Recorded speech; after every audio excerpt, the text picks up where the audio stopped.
Channel को subscribe कीजिए और बेल आइकॉन को दबा दीजिए ताकि हमारी नए आने वाली वीडियो आप तक पहुंच सके। बिस्मिल्लाहिर्रहमानिर्रहीम। अस्सलाम वालेकुम दोस्तों, उम्मीद है आप सब ठीक ठाक होंगे।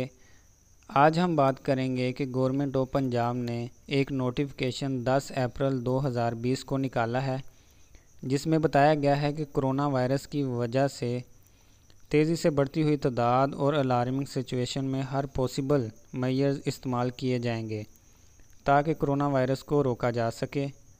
और दूसरा ये कि दफ़ा 144 में प्रिवेंटिव और स्पीडी रेमेडी ली गई है ताकि पब्लिक सेफ्टी और अमन व अमान कायम हो सके।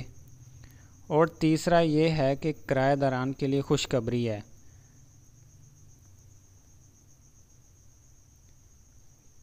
कि लॉकडाउन के दौरान लैंडलॉर्ड जो है वो नॉन पेमेंट और डिले ऑफ पेमेंट की वजह से ज़बरदस्ती, गैर कानूनी और ड्यू प्रोसेस ऑफ लॉ किराएदार को बाहर नहीं निकाल सकते।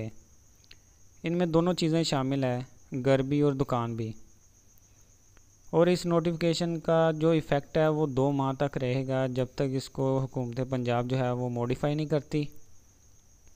और इधर एक बात बताता चलूँ कि लोगों में ये अफवाह फैली हुई है कि गवर्नमेंट ऑफ पंजाब ने 2 माह का किराया माफ़ कर दिया है, जो कि इसकी गलत इंटरप्रिटेशन की गई है। ऐसी कोई बात इसमें मौजूद नहीं है और ना ही इसमें कोई ऐसी बात शामिल है और ना ही गवर्नमेंट के पास ऐसा कोई राइट मौजूद है।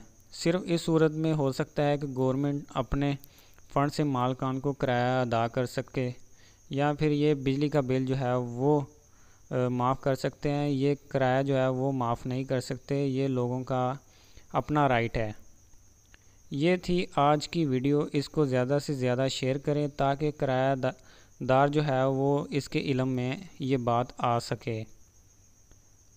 अपना ख्याल रखिएगा। अल्लाह हाफिज़।